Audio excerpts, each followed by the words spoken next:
Churchill at age 10, a child raised in a guarded keep pieces together what his keepers never meant him to learn. He is a ghola, a body grown from a dead man's cells, decanted from a tank, with the original memories locked away where trauma alone can reach them. 11 earlier versions of him have already died, killed by the very people who sold his flesh to the Sisterhood, and the boy decides, silently, before anyone knows he knows, that he will recover those memories. Whatever it costs. That is the opening pressure of Frank Herbert's Heretics of Dune. The Sisterhood that bought him wants a tool to break a dead tyrant's hold on the future. The Tleilaxu who grew him have implanted something else in his cells, something they have not disclosed, and the Honored Matras, a sexually dominant society returning from the scattering, want to own him outright. But the boy's private choice changes the equation before any of them notice. Set 1500 years after the death of the god emperor Leto I, Heretics picks up the series' oldest question, whether prescience and genetic design can ever produce free human beings, or whether the future was written long before any of us arrived to claim it. Episode 1, The Ghola on Gammu. Reverend Mother Yu, commander of this keep on Gammu, spoke with deliberate bitterness as she looked down from the third-story parapet.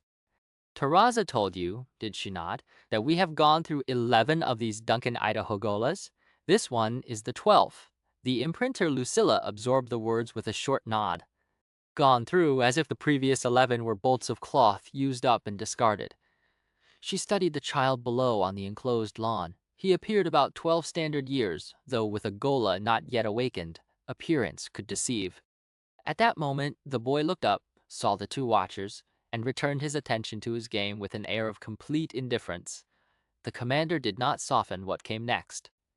11 failures, 11 dead. The Tleilaxu have been killing our gholas. The first survived barely a year. This one has lived longer than any of the others, but that only means the danger grows sharper. Ux! Lucilla kept her voice even. How can the Tleilaxu kill 11 gholas under our protection? Ask yourself what that protection is worth when the opposition comes from within as well as without. Shuang Yu's tone was flat. I openly oppose this project. I have told Taraza so.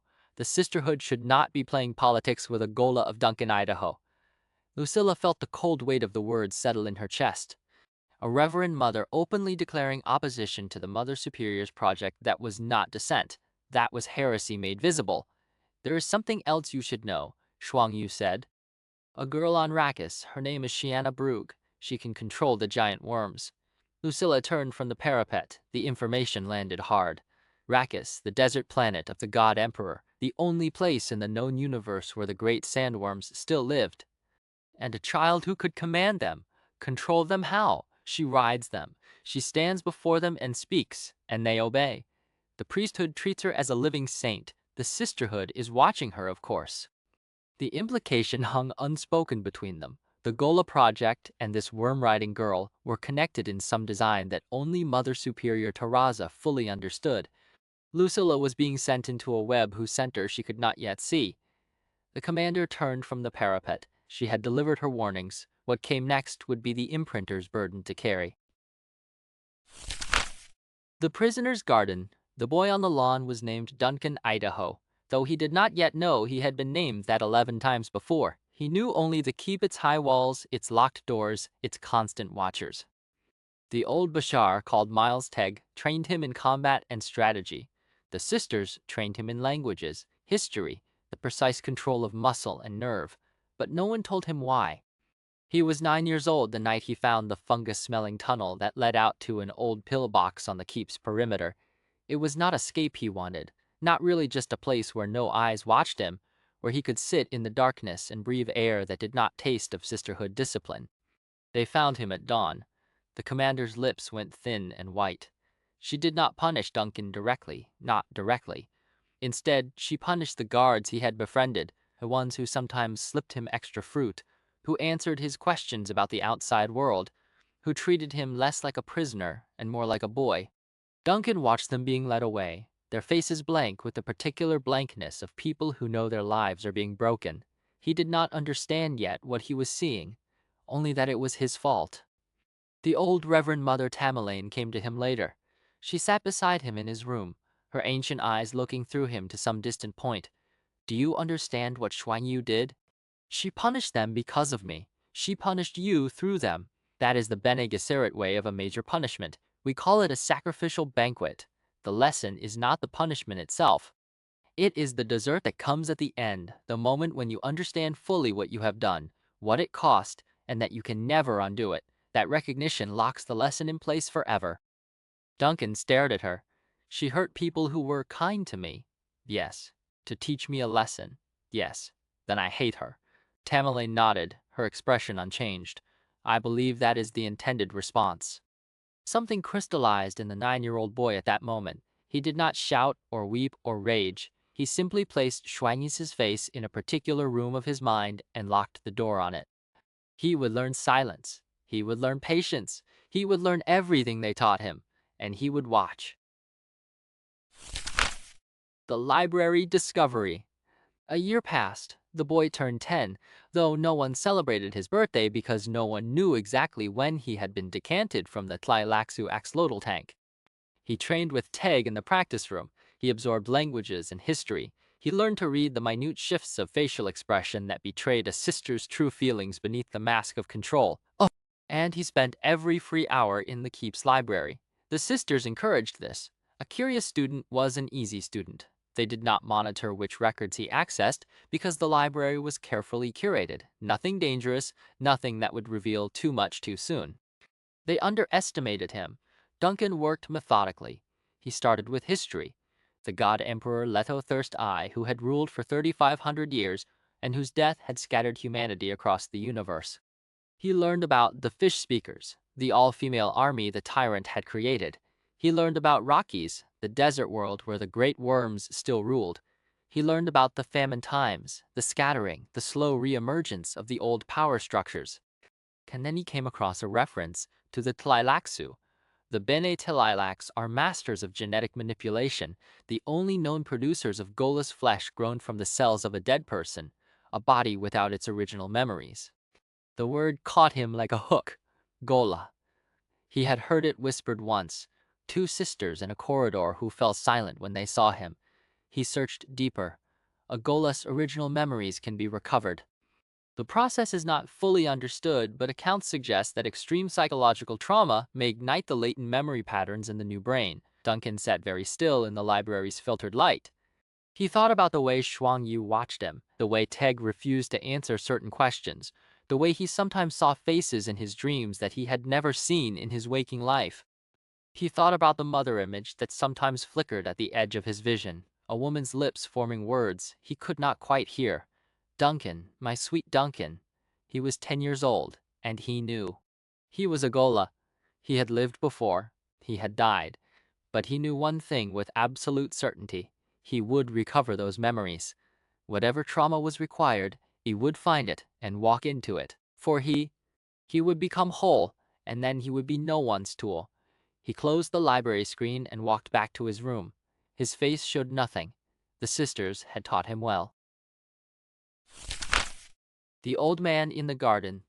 On a cool morning far from Gammu, Mother Superior Terraza walked through a garden where an old man pruned a rosebush with careful, deliberate hands. The garden belonged to a retirement sanctuary, a place where the sisterhood placed those who had served long enough to earn rest but remained valuable enough to keep close. Miles Teg was 70 standard years old and had been the finest Bashar the sisterhood ever produced. His military campaigns were studied in academies across the known worlds. His mentat abilities were legendary, and his face, that lean, hawkish face with its deep-set gray eyes, was the face of the ancient Duke Leto Atreides, the grandfather of the tyrant. The Atreides breeding line ran strong in him, which was precisely why Terraza needed him now. "You've come to ruin my retirement," Teg said, without looking up from the rosebush. "I've come to offer you a command. I have a command. This garden, 43 rose varieties. I've memorized all their needs. Gammu, the keep, the Ghola." Teg's hands stilled on the pruning shears. "The Duncan Idaho series. I heard there have been failures. 11. We need a military commander who can protect the 12th. More than protect him, train him, shape him, prepare him for what we need him to become." "And what is that?" Terraza met his eyes. "I need you to resemble someone. The Duke Leto Atreides. The Ghola served the Atreides for thousands of years. Your face, your manner, your presence, these will be keys that unlock his original memories when the time comes. Teg set down the shears. He looked at his hands, at the dirt under his nails. You want me to be bait, a trigger, a memory key dressed in a Bashar's uniform. I want you to keep him alive. 11 have died. The Tleilaxu want him dead. Elements within our own sisterhood want him dead. The threats from the scattering forces we don't yet understand want him dead. I need the best commander we ever produced to stand between all of them and that boy. The old soldier was silent for a moment, then spoke. What are my terms? The Mother Superior answered first. And full command of Gammu defenses, your choice of personnel, the rank of Bashar on special assignment. I have the papers already signed. Blank Redulian crystals with my seal. Full. You write your own terms, not Supreme Bashar. That rank belongs to Burzmali now. I won't undermine him. Taraza smiled. I expected that. You're not telling me everything. No. Will you? When I can. When it won't endanger the project. For now, know this. Don't trust Shuangyu. She commands the keep, but she opposes everything we're doing. She may be working with forces outside the Sisterhood. And the danger is worse than I've told you. Teg picked up the shears again. He snipped one dead branch from the rosebush, clean and precise. I'll need Patrine, and my old communications team. And weapons authorizations that bypass local command. You'll have them. He nodded once, that was all. The Bashar was back. The Secret Faith.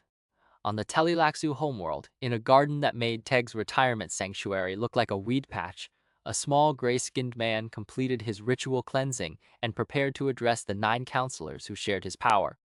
Twelfth was the most powerful of all Tleilaxu masters, but his power rested on an ancient secret that his people had guarded for millennia. They were not godless manipulators of flesh, as the outer worlds believed.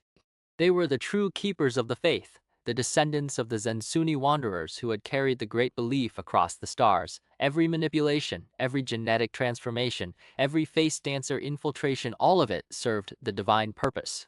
He looked at himself in the mirror. To outsiders, he knew he appeared an elfin figure, barely 1.5 meters tall, gray eyes and gray skin and sharp little teeth. They saw the Tleilaxu as weaklings, as schemers, as creatures to be used and discarded. Soon they would learn otherwise. He walked out to meet his counselors. 9 of them sat in the garden, their faces identically gray, their robes identically severe. The Tleilaxu master took his position before them and held up a thin crystal sheet.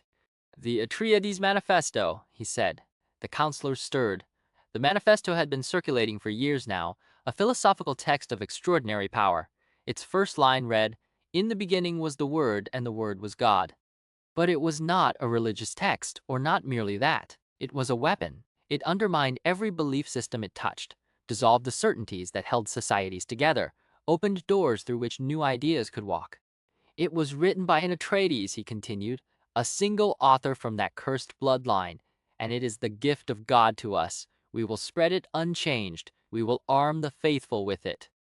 And when the Pawindo religions have been weakened by its truth, our people will rise. Counselor Mirlat spoke, his voice cautious. The manifesto is dangerous. It could turn against us. It could destroy us, the master agreed, or it could destroy our enemies while we remain protected by the true faith.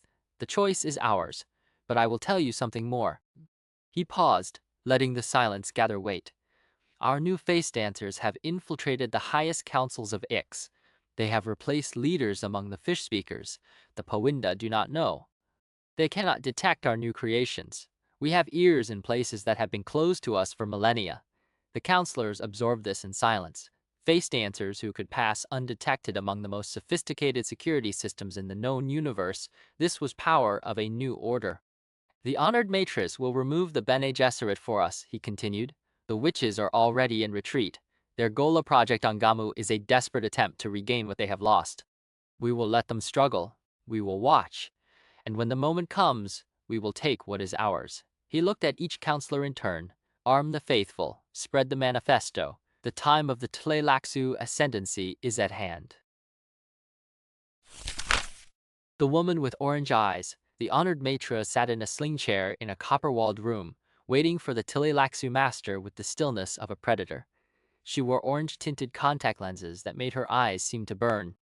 Her robe was cut to reveal the lines of her body. When he entered, she did not rise. She simply watched him with that feral stillness, and he felt the danger of her like heat from an open furnace. "You have a Ghola on Gammu?" she said. No greeting, no preamble. The Duncan Idaho series. Tell me about him.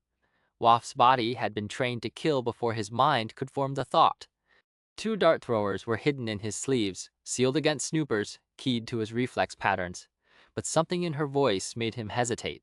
There was a quality to it, a resonance, a compulsion that pressed against his will. Voice. She has voice, but not quite the Bene Gesserit voice. It was cruder, more forceful, lacking the infinite subtlety of the Sisterhood's control, and he was a mentat. His training gave him resistance. "The Ghola is a Bene Gesserit project," he said. "We provided the flesh. They provide the purpose. We are not allies." "You are lying." The honored maître leaned forward. "You know more than you are telling. The Ghola is important. The girl on Rakis is important. Tell me what connects them." So they knew about the Worm Rider. The honored mattress had spies deep in the Sisterhood, deeper than anyone had suspected. The master felt the shape of a much larger confrontation taking form around him. "I know nothing that connects them," he said, and this was technically true. He did not know. He suspected. "You are Tleilaxu. Your people do nothing without layers of purpose." She stood. The movement was liquid, sexual, threatening all at once. "We have returned from the scattering. We outnumber the Bene Gesserit. We have powers they have forgotten, and we have a problem that cannot be resolved by logical means." Her eyes burned at him. "You will help us, Shakrita." Willingly or otherwise, he understood then what she was hunting. Not the Ghola, not the girl. She was hunting for a way to defeat no-ship invisibility. The honored matres could not track what they could not see, and the no-ships that moved between the stars were invisible to every known sensor. If they could nullify that advantage, they could control all space travel. "I am a simple servant," he said. "What could I offer to such power?" The honored maître smiled. It was not a pleasant expression. "You will take 2 of our younger sisters back with you. They will be bred into your population, they will observe, and you will provide us with everything you learn about the Ghola." It was not a request. He bowed his head, the picture of submission. But his dart throwers were ready, and his mind was already working 3 moves ahead. He had seen something in the 2 young women she had indicated. One of them, the shorter one, with the slight hesitation in her step, was not what she appeared. She was a face dancer, one of his own new breed, already embedded in the honored maître ranks. The honored maîtres thought they were manipulating him. They did not know that he had already slipped his own agent into their operation. But there was still the matter of this old one, this predator with the orange eyes and the voice that could compel. She had demonstrated her power. She knew too much. She was dangerous. He waited until she turned to dismiss him. Then he let fly the darts, one through her open mouth, one into her throat. The poison worked in less than a second. She dropped without a sound, her orange eyes still burning, now seeing nothing. The Tleilaxu master stood over the body and made a small gesture. The younger honored matras who had been assigned to him stepped forward. The shorter one shifted her features, flowing back into Tleilaxu gray. "Copy her," he said. "Take everything from her memory before it fades. I want to know what they know. I want to know what they fear, and I want to understand that problem she mentioned, the one that cannot be resolved by logic." The face dancer knelt beside the dead honored maître and pressed its flesh against hers. Memory transfer began. In a few hours, a perfect duplicate of the dead woman would walk back into honored maître territory, and the Tleilaxu would have eyes where no one suspected. He looked at the body one last time. The honored maîtres had voice. They had sexual techniques that could enslave the will. They had numbers and power and the kind of arrogance that came from centuries of dominance in the scattering. But they were still Poinda, and the Tleilaxu had been patient for 10,000 years. A little more patience would not hurt.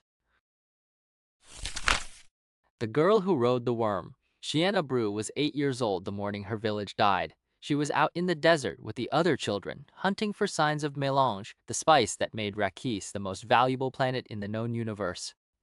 Her village was a poor one, a pioneer settlement built too far from the safety of the kanats and ring canals. Only a moat of damp sand guarded them. Shaitan avoided water, but the sand trout always came and took the moisture. and precious water from the wind traps had to be spent each day to renew the barrier. She was maybe a kilometer from the village when she felt the ground begin to tremble. She knew that sensation. Every child of Rakis knew it. Worm. But this was different. The tremor was deeper, stronger, more sustained than any worm sign she had ever felt.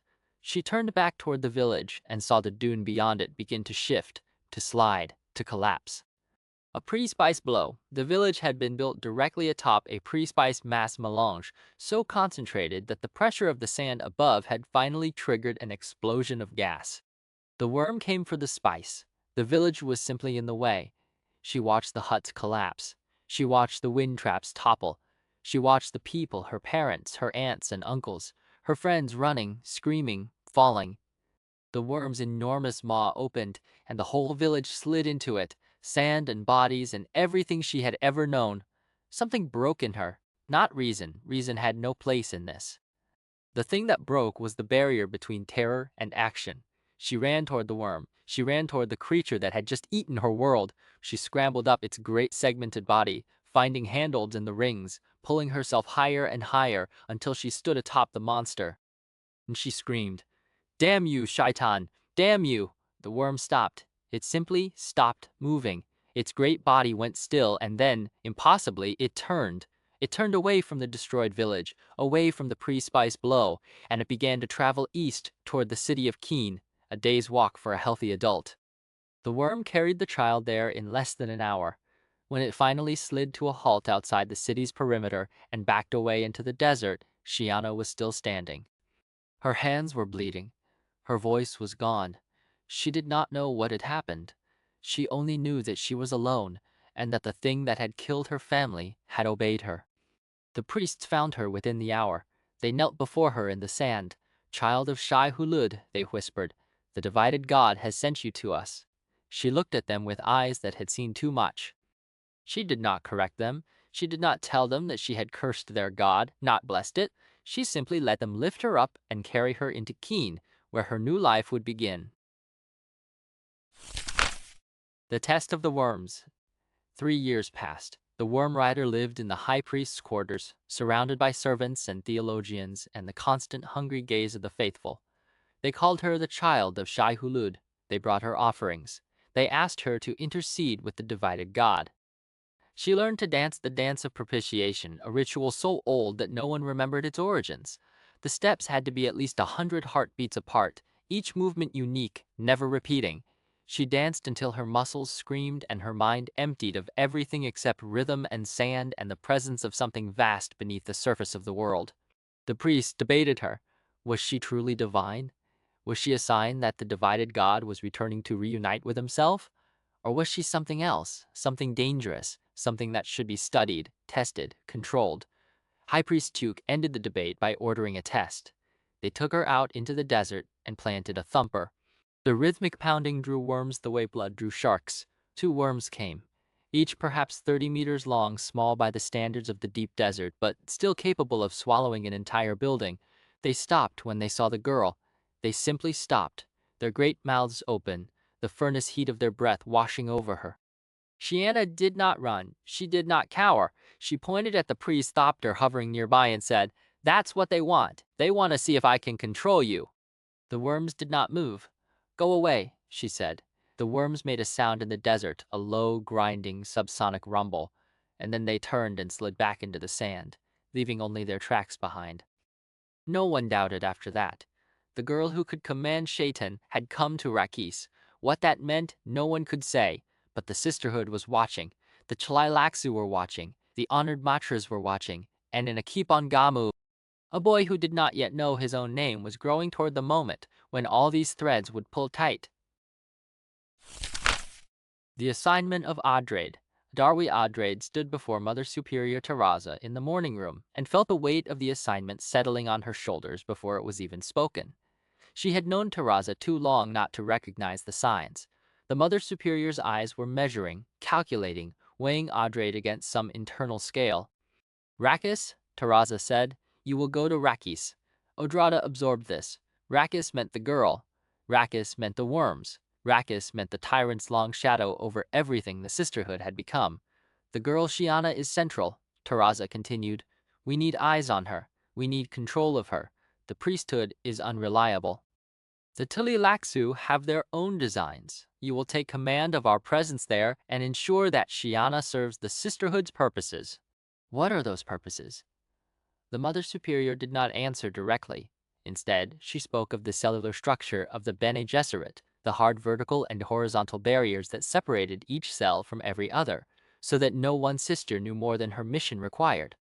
The cells converged only at the top, in the Mother Superior herself. You will be operating with limited information, Taraza said. You will receive instructions, you will follow them. You will not act on your own judgment unless circumstances force it. Odrade felt something stir in her, a tension she recognized. Ah, it was her wild talent, the gift that came from her Atreides blood. She could not name it precisely. None of them could, but she felt it now. A pressure behind Taraza's words, a shape of danger not yet materialized. You're sending me into a situation I don't fully understand, Odrade said. The girl, the worms, the Ghola on Gammu, it's all connected. And you're not telling me how. No, Taraza agreed. I'm not. Because if you knew, you might act on that knowledge in ways that would endanger the larger design that I'm not allowed to know about, the larger design that even I am still discovering. Taraza's voice held a rare note of weariness. Hodrade, you are one of the finest security mothers we have. You also carry Atreides blood, which makes you both valuable and dangerous. Valuable because your instincts are sharper than anyone's. Dangerous because your instincts might lead you to decisions that conflict with the Sisterhood's needs. Is that why you forbid me to breed without permission? Because you're afraid of what my children might become? Taraza's eyes flickered. Your natural mother made a mistake. She bred without authorization. The result was you brilliant, difficult, uncontrollable you. We cannot afford another such surprise. Odrade let the silence stretch. She knew the story of her birth. She knew that her mother had been punished, that the memory of that punishment was kept alive in the Sisterhood's records as a warning. What she had never known until this moment was the depth of Taraza's anxiety about her. I will go to Rakis, Odrade said finally. I will watch the girl. I will follow my orders. But I will not be a blind tool. If my instincts tell me to act, I will act. Taraza studied her for a long moment. Then, unexpectedly, she smiled a thin, humorless expression. I would expect nothing less. That's precisely why I'm sending you. Because the situation on Rakis may require someone who will act when the orders don't cover the circumstances. Just remember, the future of the Sisterhood may depend on your decisions. Choose carefully. The old Bashar and the new imprinter. On Gammu, the keep had settled into an uneasy rhythm. Miles Teg trained the Ghola in combat and strategy. Lucilla trained him in the more subtle arts of Bene Gesserit control, and the commander watched them all with the hooded gaze of a hawk waiting for prey to make a mistake. Lucilla had made her decision. She would bond Duncan with candor, not deception. She would treat him as one of their own, increase his melange intake to accelerate his development and build the loyalty that would make him useful to the Sisterhood. When she told Xuanyu this, the older woman's face went tight with anger. You're making him dangerous. Another Kwisatz Haderach, is that what you want? In making him effective, the imprinter replied. The Sisterhood needs this Ghola. Your faction wants him dead. I'm choosing sides. The open breach had been inevitable. The Reverend Mother's opposition to the project was no longer hidden.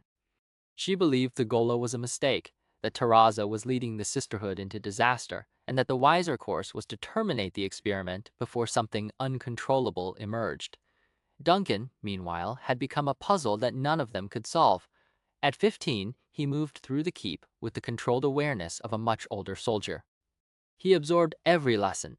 He asked questions that revealed depths of strategic thinking far beyond his apparent age.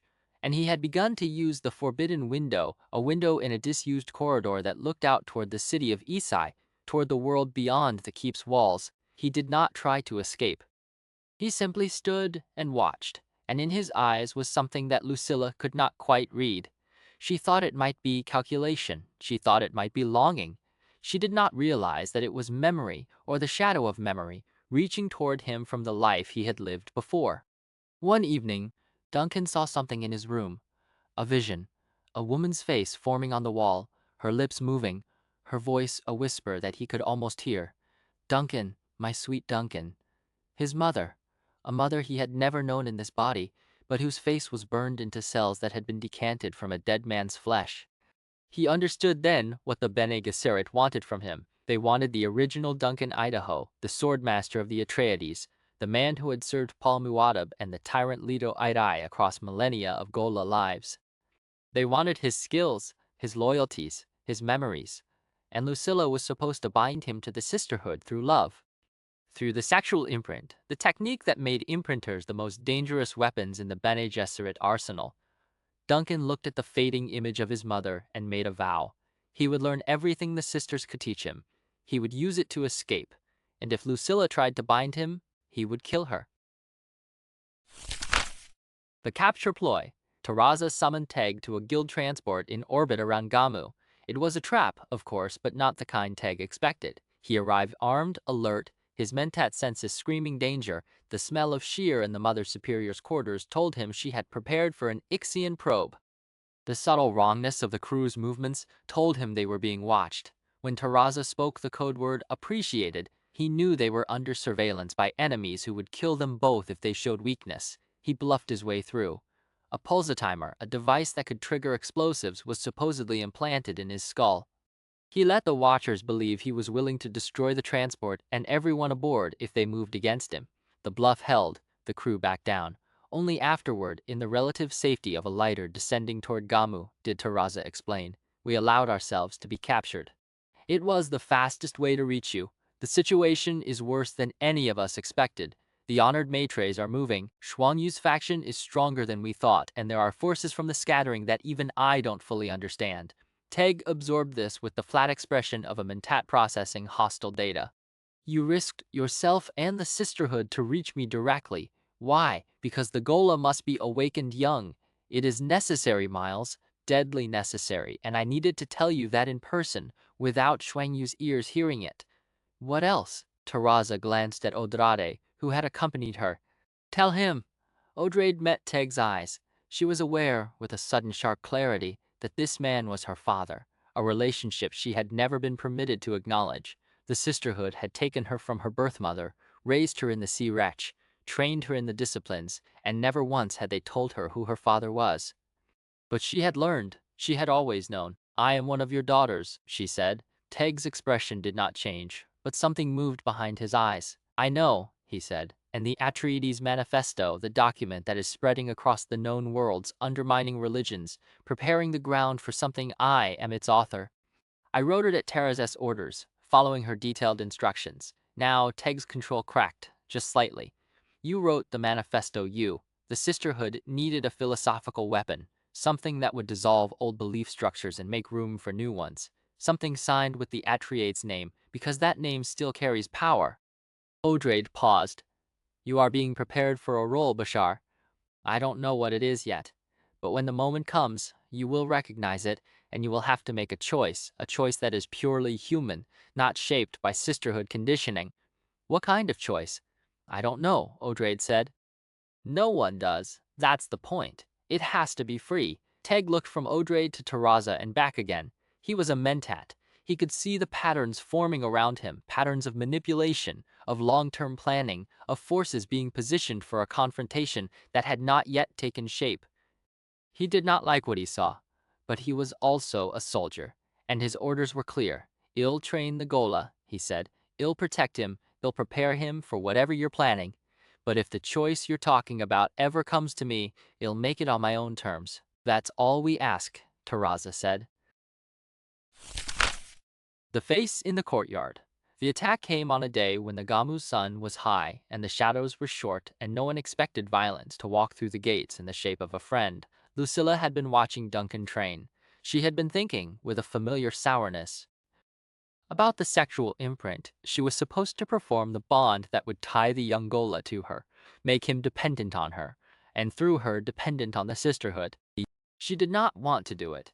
The boy trusted her, in his guarded way. She was about to betray that trust in the most intimate possible fashion, and then Teg walked into the courtyard, except it was not Teg. Duncan saw it first.